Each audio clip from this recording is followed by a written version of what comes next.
Doctor Baba Saheb Ambedkar open university.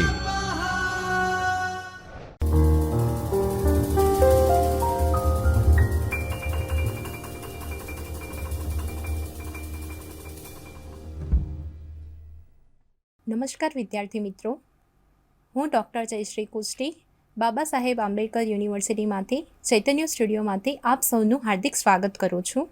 આજે આપણે એમકોમનો એક મહત્ત્વનો વિષય પડતર હિસાબી પદ્ધતિની શરૂઆત કરવા જઈશું. આ પડતર હિસાબી પદ્ધતિ તમારા માટે કંઈ જ નવો સબ્જેક્ટ નથી. તમે ઓલરેડી આગળ બીકોમના વર્ષમાં તમે એનો અભ્યાસ કરીને આવ્યા છો, પણ અહીંયા આપણે એની વિગતવાર ચર્ચા કરીશું. પડતર હિસાબી પદ્ધતિ શું છે, તે સંચાલકીય હિસાબી પદ્ધતિ નાણાકીય હિસાબી પદ્ધતિથી કઈ રીતે અલગ પડે છે, તેમાં ખર્ચનું વર્ગીકરણ કઈ રીતે કરવામાં આવે છે, તેના ફાયદા શું છે, ગેરફાયદા શું છે, તેની પદ્ધતિઓ શું છે, તેની વિગતવાર ચર્ચા કરીશું. સૌપ્રથમ આપણે સ્ટાર્ટ કરીશું અહીંયાથી. આજના લેક્ચરમાં સૌથી પહેલાં આપણે પડતર હિસાબી પદ્ધતિની પ્રસ્તાવના, પડતર હિસાબી પદ્ધતિનો અર્થ, તેની વ્યાખ્યા, પડતર હિસાબી પદ્ધતિના લક્ષણો, નાણાકીય હિસાબો અને પડતર હિસાબી પદ્ધતિની તુલના, પડતર હિસાબી પદ્ધતિ અને સંચાલકીય હિસાબી પદ્ધતિનો તફાવત તેમજ પડતરનું વર્ગીકરણ વિશે અભ્યાસ કરીશું. હવે પડતર હિસાબી પદ્ધતિ શાના માટે અસ્તિત્વમાં આવી તો એનો ખ્યાલ સમજી લઈએ. પડતર હિસાબી પદ્ધતિ સાથે બીજી બે હિસાબી પદ્ધતિ, નાણાકીય હિસાબી પદ્ધતિ અને સંચાલકીય હિસાબી પદ્ધતિ વિશે તમે જાણો જ છો. તો સૌથી પહેલાં વાત કરીશું આપણે નાણાકીય હિસાબી પદ્ધતિની. નાણાકીય હિસાબી પદ્ધતિમાં જનરલી શું કરવામાં આવે છે? તો નાણાકીય હિસાબી પદ્ધતિમાં જનરલી રીતે તમે વ્યવહારોની આમનોંધ લખો છો, ખાતાઓ બનાવો છો, ખતવણી કરો છો. આ ખતવણી કર્યા પછી વર્ષના અંતે કાચું સરવૈયું તૈયાર કરો છો. એ કાચા સરવૈયાની મદદથી તેમજ અમુક વધારાની માહિતીની મદદથી વર્ષના અંતે આપણે શું કરીએ છીએ તો નફા નુકસાન ખાતું અને પાકું સરવૈયું તૈયાર કરીએ છીએ. આ નફા નુકસાન ખાતું અને પાકું સરવૈયું કઈ રીતે મદદ કરે છે? તો નફા નુકસાન ખાતું અને પાકું સરવૈયું વર્ષના અંતે સમગ્ર ધંધાનો નફો અને નુકસાન કેટલો થયો તે જાણવા માટે મદદરૂપ બની રહે છે. પરંતુ આ નાણાકીય હિસાબી પદ્ધતિ પરથી આપણે કઈ વસ્તુની પડતર કેટલી નક્કી કરવી, તેની વેચાણ કિંમત કેટલી રાખવી, બગાડની કઈ રીતે દૂર કરવું વગેરે જેવા પ્રશ્નોના જવાબ મેળવી શકતા નથી. તેના જ કારણે પડતર હિસાબી પદ્ધતિ અસ્તિત્વમાં આવી છે. પડતર હિસાબી પદ્ધતિની વાત કરીએ તો અત્યારે હાલમાં હરીફાઈના કારણે ધંધાકીય એકમ ખૂબ જ વિસ્તૃત અને વિશાળ કદના બની ગયા છે. તો તેથી જો તમે ધંધાકીય એકમમાં કોઈ પણ નિર્ણય કરવામાં ભૂલ કરશો તો તમારા એકમને હરીફાઈમાં ટકવું ખૂબ જ મુશ્કેલ થઈ જશે. તેથી ધંધાના જે મહત્ત્વના નીતિ વિષયક નિર્ણયો છે, જેવા કે પડતર નક્કી કરવી, વેચાણ કિંમત નક્કી કરવી, પડતરના તત્વોમાં ફેરફાર દ્વારા પડતરમાં ઘટાડો કરવો, તે ખૂબ જ મહત્ત્વના બન્યા છે. આ બધા માટે એક આધુનિક શાખા તેથી પડતર હિસાબી પદ્ધતિ ખૂબ જ મહત્ત્વની બની છે. પડતર હિસાબી પદ્ધતિનું મુખ્ય કાર્ય કોઈ બી એકમની વસ્તુ કે સેવાની પડતર નક્કી કરવાનું છે. હવે આપણે પડતરનો અર્થ અને તેની વ્યાખ્યા જોઈશું. સાથે સાથે પડતર હિસાબી પદ્ધતિનો અર્થ અને તેની વ્યાખ્યા પણ જોઈશું. હવે પડતરની વાત કરીએ તો સામાન્ય અર્થમાં પડતર એટલે કોઈ વસ્તુ કે સેવાના ઉત્પાદન માટે કરવામાં આવતો ખર્ચ. આ એક જ અકોર્ડિંગ ટુ તમારે કોઈ બી લેમેનને તમારે આ પ્રશ્નનો આન્સર આપવો હોય કે પડતર શું છે, તો પડતર એટલે કે કોઈ પણ વસ્તુ કે સેવાના ઉત્પાદન કરવા માટે કરવામાં આવતો ખર્ચ. હવે આવા ખર્ચમાં પ્રત્યક્ષ અને પરોક્ષ ખર્ચાનો સમાવેશ કરવામાં આવે છે. તો આ સામાન્ય અર્થમાં આપણે પડતર હિસાબી પદ્ધતિની વાત કરી લઈએ તો પડતર હિસાબી પદ્ધતિ એટલે કે વસ્તુ કે સેવાની પડતર નક્કી કરવાની પદ્ધતિ. તેમાં તમે શું કરશો પડતર હિસાબી પદ્ધતિમાં? તો કોઈ બી વસ્તુ, કોઈ બી એકમ, કોઈ બી વસ્તુ કે સેવાનું શું કરતું હશે? ઉત્પાદન કરતું હશે. તેનું ઉત્પાદન કરવામાં આવે ત્યારે તેની પડતર શું હશે તે નક્કી કરવા માટેની એક પદ્ધતિ એટલે પડતર હિસાબી પદ્ધતિ. પરંતુ આ તો સામાન્ય અર્થમાં તેની વ્યાખ્યા થઈ. વ્યવસ્થિત શબ્દોમાં તેની વ્યાખ્યા જોઈએ તો શ્રી વેલેડનના મતે માલ કે સેવાની પડતર નક્કી કરવાના ઉદ્દેશથી તેમજ સંચાલનના માર્ગદર્શન અને અંકુશ માટે યોગ્ય રીતે વિગતો ગોઠવીને રજૂ કરવાના ઉદ્દેશથી કરવામાં આવતું ખર્ચનું વર્ગીકરણ, નોંધ તેમજ યોગ્ય વહેંચણી એટલે કે પડતરના હિસાબ. હવે આમાં જોઈએ તો માલ કે સેવાની પડતર નક્કી કરવું. આપણે બધા જાણીએ છીએ કે પડતર હિસાબી પદ્ધતિનું મુખ્ય કાર્ય જ માલકી સિવાયની પડતર નક્કી કરવાનું છે. તો તેના માટે શું કરવામાં આવશે? તો તેના ઉદ્દેશથી સંચાલનના માર્ગદર્શન અને અંકુશ માટે યોગ્ય રીતે વિગતો ગોઠવીને પડતર હિસાબી પદ્ધતિમાં ખર્ચનું તમે શું કરો છો? વિગતવાર વર્ગીકરણ કરવામાં આવે છે. આ ખર્ચનું વિગતવાર વર્ગીકરણ કરીને તેના પરથી સંચાલકો દ્વારા મહત્ત્વના નિર્ણયો લેવામાં આવે છે. જેવી રીતે એકમ પડતર છે, સીમાંત પડતર છે, એ બધી પદ્ધતિનો ઉપયોગ કરવામાં આવે છે. આ બધી પદ્ધતિઓ શું કરે છે? તો સંચાલનને માર્ગદર્શન પૂરું પાડે છે. તેમજ યોગ્ય વહેંચણી એટલે કે પડતરના હિસાબ. અહીંયા તમે પડતરની અલગ અલગ રીતે વહેંચણી પર કરશો, જે આપણે એટ લાસ્ટમાં જોઈશું. અત્યારે આપણે ચર્ચા કરી રહ્યા છીએ પડતર હિસાબી પદ્ધતિના લક્ષણો. તો પડતર હિસાબી પદ્ધતિના લક્ષણો શું છે? તો એનું સૌથી મહત્ત્વનું પહેલું લક્ષણ છે કે તેનું મુખ્ય કાર્યક્ષેત્ર માલ કે સેવાની પડતર નક્કી કરવાનું છે. એટલે કે કોઈ બી વસ્તુમાં કયા કયા ખર્ચાઓ કરવામાં આવશે, એમાં માલ સામાન કેટલાનું હશે, મજૂરી કેટલાની હશે, અન્ય પરોક્ષ ખર્ચાઓ કેટલા હશે, એ બધું નક્કી કરવાનું કાર્ય પડતર હિસાબી પદ્ધતિમાં કરવામાં આવે છે. તેમાં ખર્ચનું વર્ગીકરણ વિગતવાર અને ખાતાવાર માહિતી મળી શકે તે રીતે કરવામાં આવે છે. આમાં ખર્ચનું વર્ગીકરણ બી કરવામાં આવે છે. ખર્ચ તમે પ્રત્યક્ષ ખર્ચામાં બી અને પરોક્ષ ખર્ચામાં બી ડિવાઈડ કરી શકો છો. આ પરોક્ષ ખર્ચામાં બી કારખાના પરોક્ષ ખર્ચ, ઓફિસ અને વહીવટી ખર્ચ, વેચાણ વિતરણના ખર્ચાનો સમાવેશ કરવામાં આવે છે. સો કોઈ એક વસ્તુ માટે માલ સામાન કેટલી કિંમતનું છે, મજૂરી કેટલી કિંમતની છે, કારખાના, ઓફિસ, વહીવટી ખર્ચ અને વેચાણ વિતરણ ખર્ચા કયા અને કેટલા પ્રમાણમાં છે, તે બધું જાણવા માટે પડતર હિસાબી પદ્ધતિ મહત્ત્વની બની રહે છે. નક્કી કરેલ વર્ગીકરણને આધારે ખાતા, પ્રક્રિયાઓ અને વસ્તુના જુદા જુદા એકમો વચ્ચે ખર્ચની નોંધ કરવામાં આવે છે. અહીંયા તમે ખર્ચની વર્ગીકરણ કરશો અને કયો ખર્ચ કયા હેઠળ આવે છે તેની તમે નોંધ કરી શકો છો. દરેક ખર્ચની નોંધને આધારે વિવિધ પદ્ધતિઓ જેવી કે સીમાંત પડતર અને પ્રમાણ પડતર વગેરેમાં ઉપયોગ કરી શકાય છે. તો આ ખર્ચનો ઉપયોગ ક્યાં થઈ શકે છે? તો એ મહત્ત્વની પદ્ધતિઓ છે પડતર પદ્ધતિ, જેવી કે સીમાંત પડતર, પ્રમાણ પડતર છે, તેમાં તેનો ઉપયોગ કરી શકાય છે. સંચાલકોને નીતિ ઘડતર માટે માર્ગદર્શન પૂરું પાડે છે. આ પડતર પદ્ધતિની મદદથી સંચાલકોને માર્ગદર્શન પૂરું પાડવામાં આવે છે. તો શાના માટે માર્ગદર્શન પૂરું પાડવામાં આવશે?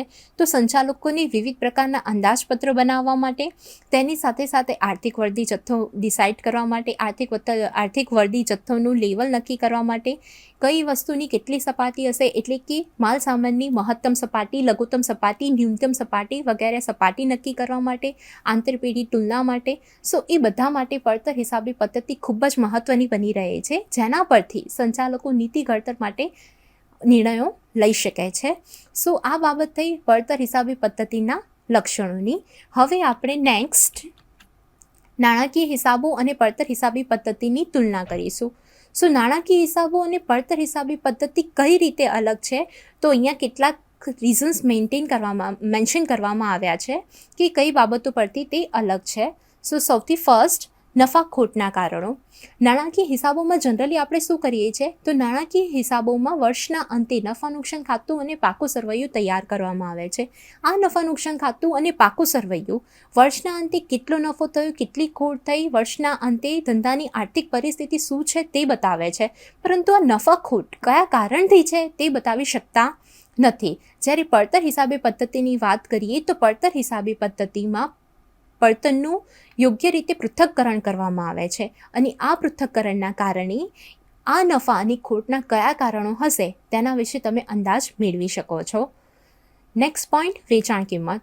નાણાકીય હિસાબી પદ્ધતિ તમને વેચાણ કિંમત નક્કી કરવા માટે માર્ગદર્શન પૂરું પાડતી નથી. જ્યારે પડતર હિસાબી પદ્ધતિમાં કયા ખર્ચ કેટલા પ્રમાણમાં છે, જેમ કે માલ સામાન, મજૂરી અને પરોક્ષ ખર્ચા કેટલા પ્રમાણમાં છે અને તેના પર કેટલો નફો એડ કરવો અને તેના કારણે વેચાણ કિંમત કેટલી નક્કી કરવી તે બાબતો વિશે સાયન્ટિફિકલી રીઝન પૂરું પાડવામાં આવે છે. પક્ષકારોની વાત કરીએ તો નાણાકીય હિસાબી પદ્ધતિમાં જનરલી રીતે સામાન્ય રીતે બાહ્ય પક્ષકારો સાથેના વ્યવહારોની નોંધ રાખવામાં આવે છે, જેમ કે લેણદારો છે, દેવાદારો છે, બેંક સાથેના વ્યવહારો છે. તો બધા જ વ્યવહારો મહદઅંશે બાહ્ય પક્ષકારો સાથેના હોય છે. જ્યારે પડતર હિસાબી પદ્ધતિની વાત કરીએ તો પડતર હિસાબી પદ્ધતિમાં મહત્ત્વના આપણે આંતરિક વ્યવહારો પણ ઉમેરવામાં આવે છે, જેમ કે સ્ટોર્સ વિભાગ દ્વારા ઉત્પાદન વિભાગને પૂરો પાડેલ માલ સામાન તેમજ આંતર વિભાગો વચ્ચે માલની હેરફેરી, એટલે કે પડતર હિસાબી પદ્ધતિમાં આંતરિક પક્ષકારોની ધ્યાનમાં લેવામાં આવે છે. નેક્સ્ટ પોઈન્ટ, ખર્ચા અને આવકોનો સમાવેશ. હવે આપણે ખર્ચા અને આવકોની વાત કરીએ તો નાણાકીય હિસાબી પદ્ધતિમાં કેટલાક ખર્ચા અને આવકોનો સમાવેશ કરવામાં આવે છે, જેમ કે ડિવિડન્ડની આવક, ડિવિડન્ડની ચૂકવણી, લોનનું વ્યાજ, આવકવેરો. જ્યારે પડતર હિસાબી પદ્ધતિમાં આવા ખર્ચા અને આવકોનો સમાવેશ થતો નથી. હિસાબી સમયગાળાની વાત કરીએ તો નાણાકીય હિસાબો સામાન્ય રીતે 1 વર્ષ માટે વર્ષના અંતે તૈયાર કરવામાં આવે છે, જ્યારે પડતર હિસાબી પદ્ધતિ તમે ગમે ત્યારે ગમે તેટલા સમયગાળા મુજબ સંચાલકની જરૂરિયાત મુજબ તૈયાર કરી શકો છો. નાણાકીય એકમ તેમજ અન્ય એકમો. નાણાકીય હિસાબોમાં નાણાકીય વ્યવહાર, કોઈ બી વ્યવહારની રજૂઆત નાણાકીય એકમમાં જ કરવામાં આવે છે, એટલે કે ચલણી નાણાંમાં જ કરવામાં આવે છે, જ્યારે પડતર હિસાબી પદ્ધતિમાં વ્યવહારની રજૂઆત ફક્ત નાણાંમાં જ નહીં પરંતુ કેટલાક બીજા એકમો જેમ કે યંત્રના કલાકો, મશીન કલાક, મજૂર કલાક વગેરેના સંદર્ભમાં પણ વ્યવહારોની રજૂઆત કરવામાં આવે છે. ખર્ચનું પૃથ્થકરણ. નાણાકીય હિસાબોમાં વ્યવસ્થિત રીતે અને વ્યાજબી રીતે ખર્ચનું પૃથ્થકરણ એટલે કે વર્ગીકરણ કરવામાં આવતું નથી. જ્યારે પડતર હિસાબી પદ્ધતિની વાત કરીએ તો તેમાં યોગ્ય અને વિગતવાર ખર્ચનું પૃથ્થકરણ કરવામાં આવે છે, જેમ કે માલ સામાન ખર્ચ કેટલો છે, મજૂરી ખર્ચ કેટલો છે, પરોક્ષ ખર્ચામાં કારખાના ખર્ચ કેટલા છે, ઓફિસ ખર્ચા કેટલા છે, વેચાણ વિતરણ ખર્ચા કેટલા છે. તો તેથી ખર્ચનું વ્યવસ્થિત પૃથ્થકરણ એ તમે ફક્ત ને ફક્ત પડતર હિસાબી પદ્ધતિમાં જ કરી શકો છો. નફાકારકતા. તો નાણાકીય હિસાબો દ્વારા નફાકારકતા વધારાની ભૂમિકા ભજવાતી નથી, જ્યારે પડતર હિસાબી પદ્ધતિમાં તમે બગાડને દૂર કરી શકો છો. તમે બગાડને દૂર કરીને તેનાથી એકમની પડતરમાં ઘટાડો કરી શકો છો અને તેમ કરીને કોઈ બી ધંધાકીય એકમની નફાકારકતામાં પણ વધારો કરી શકો છો. આ રીતે નાણાકીય હિસાબો અને પડતર હિસાબી પદ્ધતિ એકબીજાથી અલગ છે. નાઉ આપણે આગળ પડતર હિસાબી પદ્ધતિ અને સંચાલકીય હિસાબી પદ્ધતિનો તફાવત જોઈશું. તો સૌથી પહેલાં તો પડતર હિસાબી પદ્ધતિ અને સંચાલકીય હિસાબી પદ્ધતિ. પડતર હિસાબી પદ્ધતિ વિશે તો આપણે આગળ ખૂબ જ ચર્ચા કરી ગયા, પરંતુ સંચાલકીય હિસાબી પદ્ધતિની વાત કરીએ તો સંચાલકીય હિસાબી પદ્ધતિ એટલે કે સંચાલકોને માર્ગદર્શન તેમજ નિર્ણય લેવા માટે, તેમની વ્યૂહરચના ઘડવા માટે મદદરૂપ થતી હિસાબી પદ્ધતિ. આ બંને વચ્ચે શું તફાવત છે? તો સૌથી પહેલો જ તફાવત એના હેતુમાં છે. હેતુ એટલે કે પડતર હિસાબી પદ્ધતિનો હેતુ શું છે?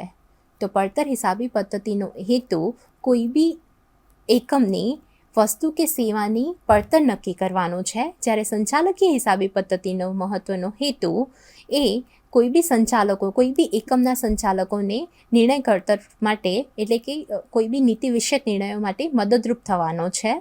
નેક્સ્ટ છે આયોજન.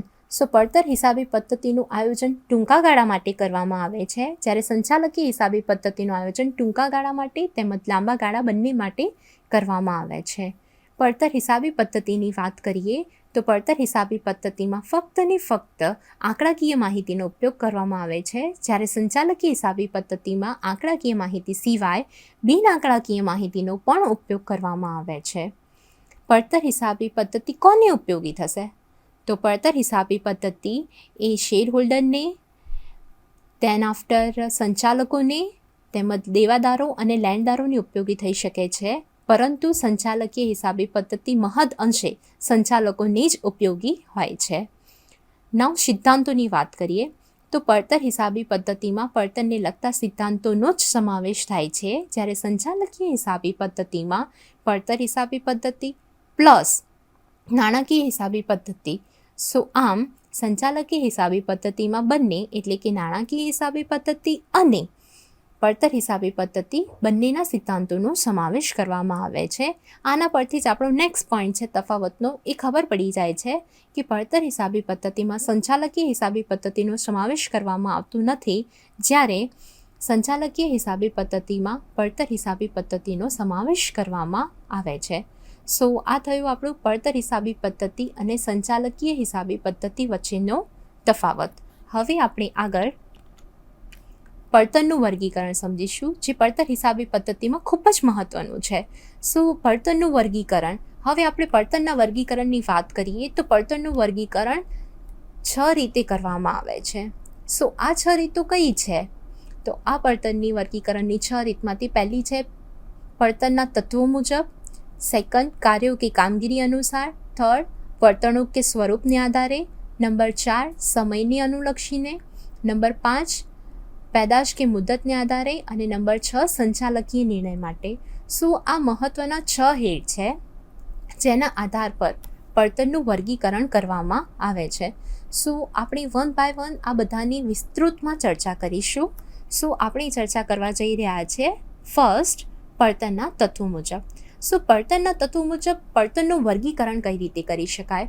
શું પડતર કયા તત્વોની બનેલી છે તેને ધ્યાનમાં રાખીને પડતરનું 3 રીતે વર્ગીકરણ કરવામાં આવે છે: માલસામાન, મજૂરી અને ખર્ચા. અને આ તત્વોને પ્રત્યક્ષ પડતર તેમજ પરોક્ષ પડતર તરીકે વહેંચવામાં આવે છે. શું મહદઅંશે પડતર ડિસાઇડ કરવામાં 3 વસ્તુ એટલે કે માલસામાન, મજૂરી અને ખર્ચા આ 3 મહત્વનો ભાગ ભજવે છે.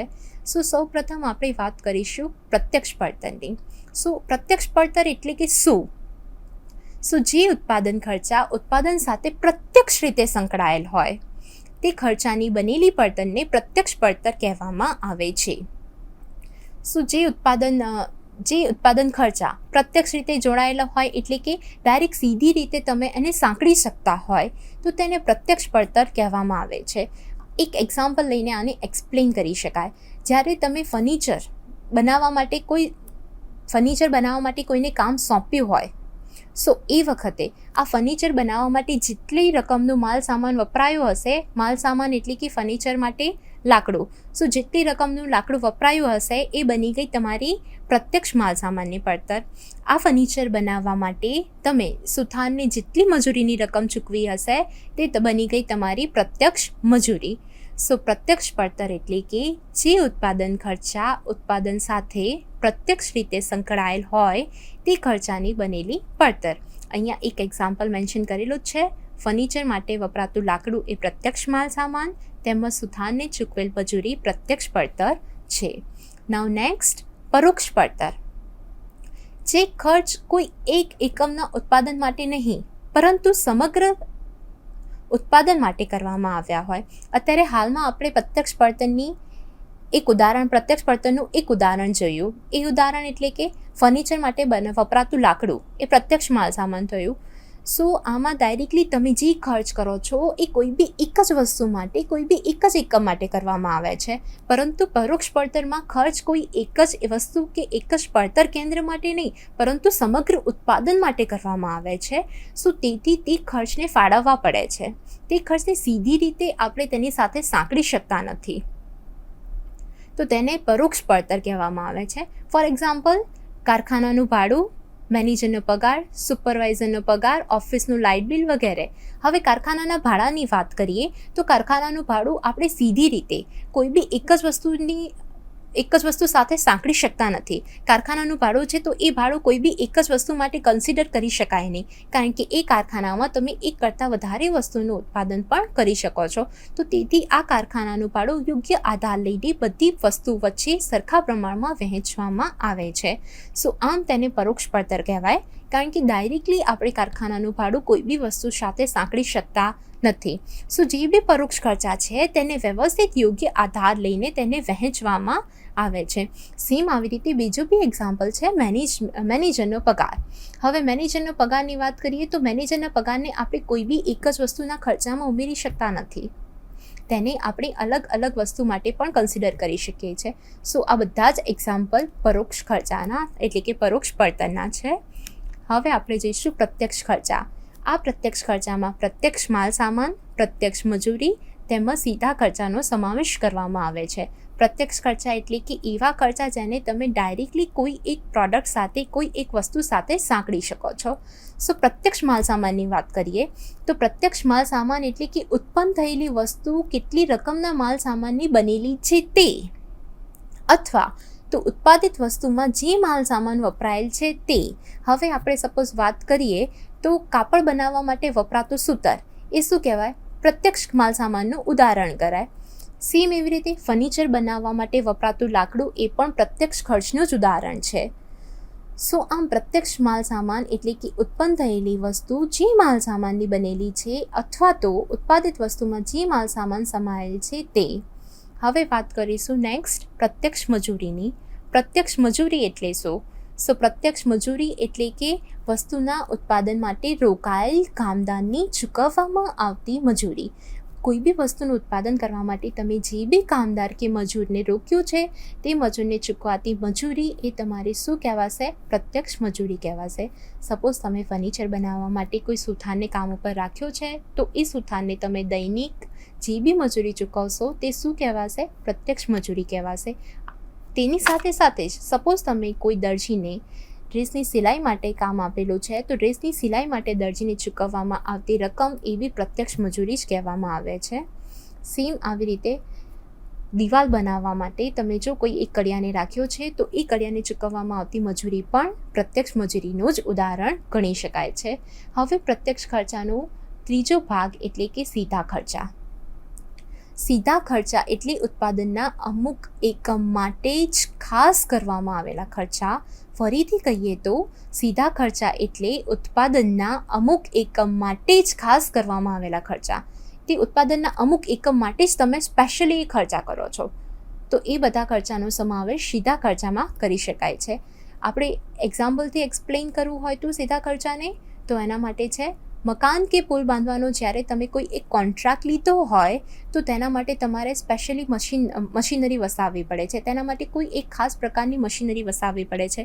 તો એ મશીનરી, એના યંત્રો કે ઓજાર ખરીદવાનો ખર્ચ, તેના મુસાફરી માટેનો ખર્ચ, તેને તૈયાર કરવા માટેનો નકશાનો ખર્ચ, પેટન્ટ કોપીરાઇટનો ખર્ચ, લાયસન્સ ફી, આ બધું શું છે તે માટેના ખાસ જોબ માટેના પ્લાન્ટ અને સાધનોનું ભાડું, આ બધા શું છે તો સીધા ખર્ચા છે જે તમે કોઈ એક જ વસ્તુ માટે સ્પેશિયલી તમે કર્યા છે. એ બધા સીધા ખર્ચા છે. સો આ બધા થયા પ્રત્યક્ષ ખર્ચાની વાત. હવે આપણે પરોક્ષ ખર્ચા જોઈશું. સો પરોક્ષ ખર્ચાની વાત કરીએ તો પરોક્ષ ખર્ચામાં જેવી રીતે પ્રત્યક્ષ ખર્ચામાં માલ સામાન, મજૂરી અને સીધા ખર્ચા છે એવી રીતે પરોક્ષ ખર્ચામાં પરોક્ષ માલ સામાન, પરોક્ષ મજૂરી તેમજ અન્ય પરોક્ષ ખર્ચાનો પણ સમાવેશ કરવામાં આવે છે. હવે પરોક્ષ માલ સામાનની વાત કરીએ તો જે માલ સામાન અંગેનો ખર્ચ કોઈ એક એકમના લાભ માટે નહીં પરંતુ સમગ્ર ઉત્પાદનના લાભ માટે કરવામાં આવ્યો હોય તેવા ખર્ચને પરોક્ષ માલ સામાન કહેવાય છે. પરોક્ષ માલ સામાન ખર્ચ કહેવાય છે. હવે પરોક્ષ માલ સામાન ખર્ચનું એક મહત્ત્વનું ઉદાહરણ છે ખીલીઓ, સ્ક્રૂ, તેલ અને ગ્રીસ. આ બધી એવી વસ્તુઓ છે જે ફક્ત કોઈ એક એકમ માટે નહીં, કોઈ એક વસ્તુ માટે નહીં પરંતુ આ બધી વસ્તુનો ઉપયોગ એક કરતાં વધારે વસ્તુ માટે થઈ શકે છે. સો તમે આ બધી વસ્તુનો ખર્ચ કોઈ સ્પેશિયલી એક વસ્તુ સાથે સાંકળી શકતા નથી, તેને એક કરતાં વધારે વસ્તુ સાથે પણ સાંકળી શકાય છે. સો જે ખીલીઓ છે, સ્ક્રૂ છે, તેલ છે, ગ્રીસ છે, આ બધાનો ખર્ચ કેવો ખર્ચ બની જાય છે તો આ બધાનો ખર્ચ પરોક્ષ માલ સામાનનો ખર્ચ બની જાય છે. સેકન્ડ નંબર ઉપર છે પરોક્ષ મજૂરી. હવે પરોક્ષ મજૂરીની વાત કરીએ તો જે મજૂરી અંગેનો ખર્ચ કોઈ એક એકમના વ્યક્તિગત ઉત્પાદનના જે મજૂરી અંગેનો ખર્ચ કોઈ એક એકમના વ્યક્તિગત ઉત્પાદનમાં નહીં પરંતુ સમગ્ર ઉત્પાદન માટે કરવામાં આવ્યો હોય તો તેને પરોક્ષ મજૂરી ખર્ચ કહે છે. સો સેમ જેવી રીતે માલ સામાન કોઈ એક એકમના લાભ માટે નહીં તો સેમ એવી રીતે મજૂરી બી કોઈ એક એકમના વ્યક્તિગત ઉત્પાદનમાં નહીં પરંતુ સમગ્ર ઉત્પાદન માટે કરવામાં આવ્યો હોય. એના માટે એક્ઝામ્પલ છે મેનેજિંગ ડિરેક્ટરનો પગાર, સુપરવાઇઝરનો પગાર વગેરે પરોક્ષ મજૂરી ગણાશે. કેમ? કારણ કે મેનેજિંગ ડિરેક્ટરને આપણે કોઈ એક વસ્તુ માટે પગાર નથી ચૂકવવાના, એને પગાર ચૂકવીશું આપણે બધી વસ્તુના ઉત્પાદન માટે. સો મેનેજિંગ ડિરેક્ટરનો પગાર છે, સુપરવાઇઝરનો પગાર છે, એ બધાનો પગાર પરોક્ષ મજૂરી તરીકે ગણવામાં આવે છે. હવે વાત કરીશું આપણે અન્ય પરોક્ષ ખર્ચાની. તો અન્ય પરોક્ષ ખર્ચા એટલે કે સમગ્ર ઉત્પાદન માટે કરવામાં આવેલ ખર્ચ પરંતુ ઉત્પાદન સાથે સીધી રીતે ન સંકળાયેલ હોય. સમગ્ર ઉત્પાદન માટે ઘણી વખત એવું બને છે કે કંપની એક કરતાં વધારે વસ્તુનું બી ઉત્પાદન કરતી હોય છે. સો એ વખતે બધા જ ઉત્પાદન માટે કરવામાં આવતો ખર્ચ તે કોઈ બી વસ્તુ સાથે સીધી રીતે સંકળાયેલો નથી હોતો તો તેવા ખર્ચને પરોક્ષ ખર્ચ એટલે કે અન્ય પરોક્ષ ખર્ચ તરીકે ઓળખવામાં આવે છે. ફોર એક્ઝામ્પલ ભાડું, કરવેરા, વીમો, વીજળી બિલ, ઘસારો, આ બધી વસ્તુ કોઈ એક જ વસ્તુ માટે નહીં પરંતુ એક કરતાં વધારે વસ્તુ માટે પણ કરી શકાય છે. હવે આ પરોક્ષ ખર્ચા, આ અન્ય પરોક્ષ ખર્ચમાં આપણે ડિટેલથી વાત કરીએ તો આ અન્ય પરોક્ષ ખર્ચામાં કારખાનાનો ખર્ચ, પછી ઓફિસ અને વહીવટી ખર્ચ, વેચાણ વિતરણના ખર્ચને પણ આપણે સમાવી શકીશું. પણ ક્યારે? તો કારખાના પરોક્ષ ખર્ચ ક્યારે ગણાશે? તો જ્યારે પરોક્ષ માલ સામાન, પરોક્ષ મજૂરી ખર્ચ અને બીજા ખર્ચ આ કારખાનામાં કરવામાં આવતા હોય તો તેને કારખાના પરોક્ષ ખર્ચ કહી શકાય.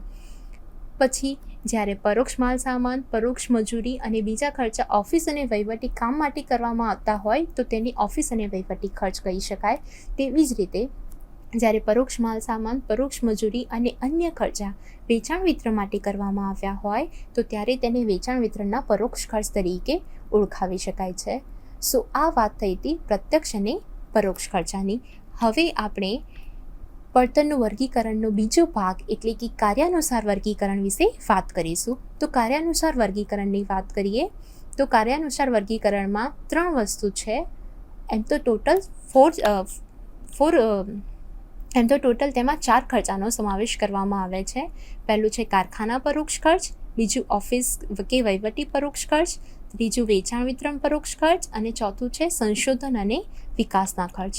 તો સૌથી પહેલાં વાત કરીશું આપણે કારખાના પરોક્ષ ખર્ચની. તો કારખાના પરોક્ષ ખર્ચની વાત કરીએ તો ઉત્પાદન પ્રક્રિયાના લાભાર્થે કારખાનામાં કરવામાં આવેલ ખર્ચની કારખાના પરોક્ષ ખર્ચ તરીકે ઓળખવામાં આવે છે. ઉત્પાદન પ્રક્રિયાને તમે આગળ વધારવા માટે કારખાનામાં જે બી ખર્ચ કરશો તો તેને કારખાના પરોક્ષ ખર્ચ તરીકે ઓળખવામાં આવે છે. આ કારખાના પરોક્ષ ખર્ચના એક્ઝામ્પલ છે કારખાનાના મકાન અને જમીનનું ભાડું, કારખાનાના મકાનના ચૂકવેલ વેરા, કારખાનાના મેનેજર અને બીજા મુખ્ય અધિકારીનો પગાર. સો આ બધા ખર્ચ કારખાના સાથે સંકળાયેલા છે, પરંતુ તે ડાયરેક્ટલી કોઈ બી વસ્તુ સાથે સંકળાયેલા નથી. તો આ બધા છે તમારા કારખાનાના પરોક્ષ ખર્ચા. તેવી જ રીતે ઓફિસ અને વહીવટી પરોક્ષ ખર્ચની વાત કરીએ તો ધંધાના સામાન્ય અને નાણાકીય બાબતોના વહીવટ માટે તમે જે ખર્ચ કરો છો તેને વહીવટી પરોક્ષ ખર્ચ કહેવામાં આવે છે.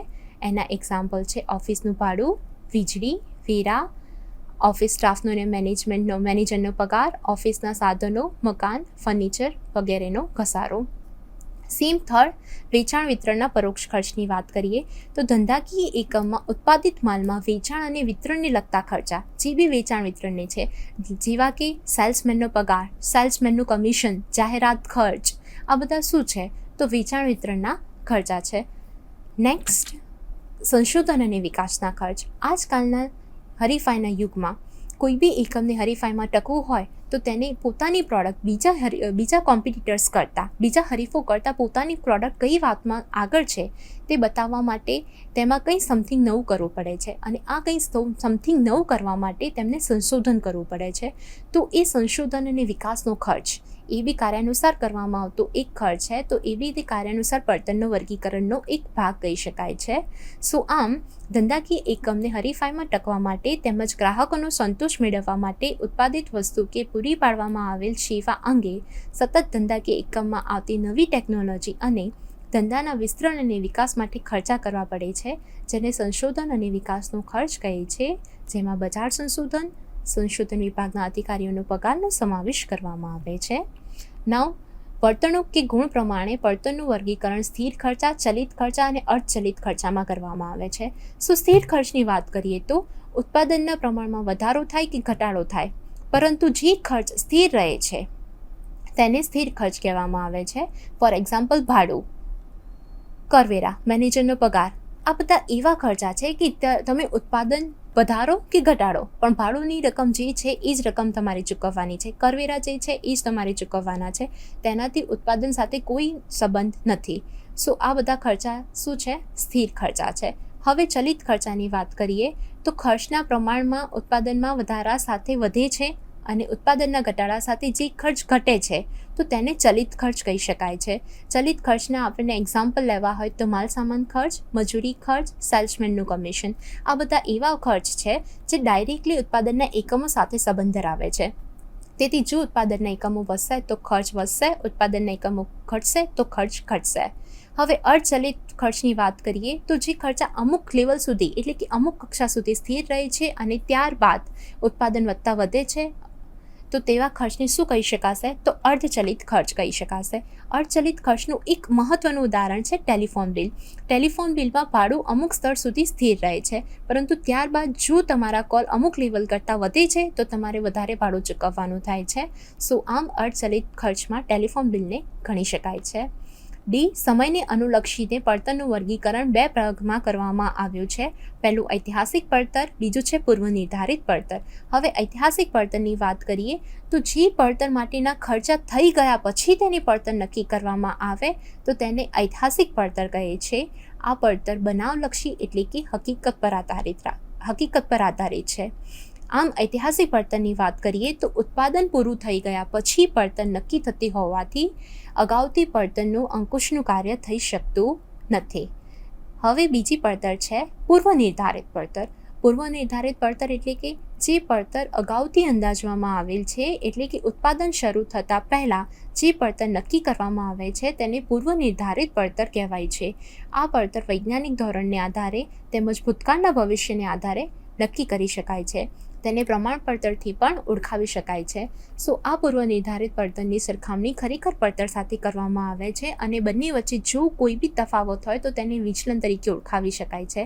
આ વિચલનની કઈ રીતે દૂર કરીશું એની વાત આપણે આગળ કોઈ નેક્સ્ટ યુનિટમાં કરીશું.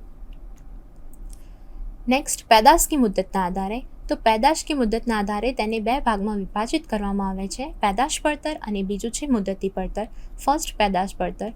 જે પડતરને પેદાશ સાથે પ્રત્યક્ષ રીતે ઓળખી શકાય તેને પેદાશ પડતર કહે છે. જેવી રીતે કે પ્રત્યક્ષ માલ સામાન અને પ્રત્યક્ષ મજૂરી, તે તમે ડાયરેક્ટલી પેદાશ સાથે તેને સાંકળી શકો છો. નેક્સ્ટ, મુદતી પડતર એટલે કે જે અમુક સમય માટે ચૂકવવામાં આવતી હોય, એટલે કે સમયને આધારે ચૂકવવામાં આવતી હોય તેવી પડતરને મુદતી પડતર તરીકે ઓળખાવી શકાય છે. મુદતી પડતરનું એક્ઝામ્પલ છે ભાડું અને પગાર. તમે ભાડું અને પગાર એકમ સાથે નહીં પરંતુ અમુક સમય માટે, જેમ કે 1 મહિનાનું ભાડું, 1 મહિનાનો પગાર, એવી રીતે કરીને ચૂકવવામાં આવે છે, એટલે કે મુદ્દતને આધારે ચૂકવવામાં આવે છે. નેક્સ્ટ, સંચાલકીય નિર્ણય માટેની 5 પડતર છે: સીમાંત પડતર, સંબંધિત પડતર, તફાવત પડતર, ડૂબેલી પડતર, વૈકલ્પિક પડતર. એની અંદર ફર્સ્ટ સીમાંત પડતરની વાત કરીએ તો સીમાંત પડતર એટલે શું? સીમાંત પડતરમાં ફક્ત ને ફક્ત ચલિત ખર્ચાનો સમાવેશ કરવામાં આવે છે, તેમાં સ્થિર ખર્ચાનો કોઈ સમાવેશ કરવામાં આવતો નથી. આમ સીમાંત પડતર વિશે કહેવું હોય તો કહી શકાય કે ઉત્પાદનની આપેલ સપાટીએ જો કોઈ એક એકમનો વધારો કે ઘટાડો કરવામાં આવે તો તેના દ્વારા પડતરમાં જે તફાવત જોવા મળે તેને સીમાંત પડતર તરીકે ઓળખાવી શકાય છે. સપોઝ તમે ઉત્પાદન 100 એકમનું કરતા હોય, એની જગ્યાએ હવે 1 એકમનો વધારો કરો છો તો તેના કારણે પડતરમાં શું તફાવત આવશે તો એ તમારી બનશે સીમાંત પડતર. નેક્સ્ટ, સંબંધિત પડતર એટલે કે સંબંધિત પડતર કે પ્રસ્તુત પડતર. હવે સંબંધિત પડતર કે પ્રસ્તુત પડતરની વાત કરીએ તો જે ખર્ચા સંચાલકોના નિર્ણયને અસર કરતા હોય તેને સંબંધિત પડતર કહી શકાય છે. સપોઝ કંપનીની બ્રાન્ચ એક કરતાં વધારે સિટીમાં આવેલી છે, કંપનીની કઈ બ્રાન્ચ હવે બંધ કરવી છે તે ડિસાઇડ કરવું હોય તો એના માટે ચલિત ખર્ચ મહત્વનો ભાગ ભજવે છે. કારણ કે જ્યારે બી તમે કોઈ બ્રાન્ચને બંધ કરવા માટેનો નિર્ણય લેશો ત્યારે જે તમારા ચલિત ખર્ચા છે એ ચલિત ખર્ચા શૂન્ય થઈ જાય છે. આમ આ સંબંધિત પડતરની અસર એ તમે સંચાલકોના નિર્ણયોમાં જોઈ શકો છો. નેક્સ્ટ, તફાવત પડતર.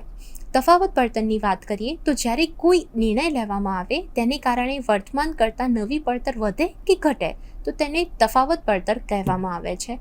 સપોઝ તમે કોઈ નિર્ણય લીધો છે તો એ નિર્ણય લીધા પછી તમારી જે નવી પડતર આવશે એ નવી પડતરની અને જૂની પડતરની કમ્પેરિઝન કરવામાં આવશે. એ બંને વચ્ચે જો કોઈ તફાવત હશે તો તેને તફાવત પડતર તરીકે ઓળખવામાં આવે છે. નેક્સ્ટ, ડૂબેલી પડતર.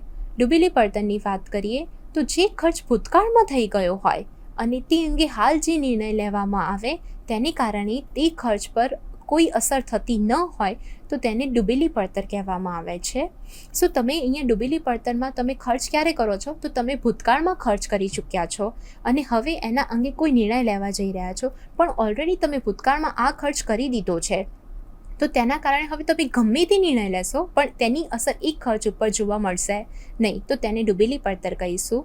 ડૂબેલી પડતરનું એક્ઝામ્પલ આવશે ટેકનોલોજીને કારણે યંત્ર બિનઉપયોગી થતાં તેની ચોપડી કિંમત ડૂબેલી પડતર ગણાય છે. હવે માર્કેટમાં નવી નવી ટેકનોલોજી અસ્તિત્વમાં આવતી જાય છે.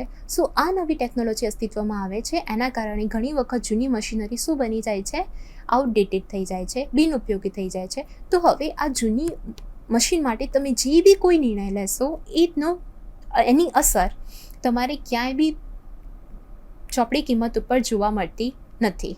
સો આ ટેકનોલોજીને કારણે જે યંત્ર બિનઉપયોગી થઈ ગયું છે તેની કોઈ બી અસર તેના ચોપડી કિંમત ઉપર થવાની નથી. સો તેને કહેવાશે ડૂબેલી પડતર. નેક્સ્ટ, વૈકલ્પિક પડતર. જ્યારે સંચાલકો કોઈ નિર્ણય લેતા હોય ત્યારે એક કરતાં વધારે વિકલ્પો તેમની પાસે અવેલેબલ હોઈ શકે છે. સો ઘણી વખત એવું બી બને છે કે એક કરતાં વધારે વિકલ્પો હોવા છતાં સંચાલકોને કોઈ એક જ વિકલ્પની પસંદગી કરવી પડે છે. સો એ વખતે જે એક વિકલ્પની પસંદગી કરે છે એ વિકલ્પની પસંદગી કરતાં એમને બીજા વિકલ્પો ગુમાવવા પડે છે. સો આમ પ્રથમ વિકલ્પ કે કોઈ બી એક વિકલ્પની પસંદગી કરતી વખતે બીજા વિકલ્પમાંથી મળતા લાભને તમારે ગુમાવવી પડે છે, બીજા વિકલ્પમાંથી મળતી આવકને તમારે જતી કરવી પડે છે, તો એ બને છે તમારી વૈકલ્પિક પડતર. સો આ પડતરનું વર્ગીકરણ આપણે જોયું. હવે આજનું આપણે લેક્ચર અહીંયા જ સમાપ્ત કરીશું, પણ એની પહેલાં તમારા સ્વાધ્યાયના પ્રશ્નો છે જે તમે એક વખત જોઈ લો. સો તમારા સ્વાધ્યાયના પ્રશ્નોમાં પડતરના હિસાબનો અર્થ અને તેના લક્ષણો, પડતરનો હિસાબ અને નાણાકીય હિસાબ વચ્ચેનો તફાવત, પડતરના તત્વો મુજબ પડતરનું વર્ગીકરણ. સો આ બધા તમારા સ્વાધ્યાય માટેના પ્રશ્નો છે. આ પ્રશ્નો તમે કરી દેજો. આપણે નેક્સ્ટ લેક્ચરમાં હવે આપણે નવા પ્રશ્નો સાથે બીજા નવા લેક્ચરમાં મળીશું. ખૂબ ખૂબ આભાર. स्वाध्यायः परमः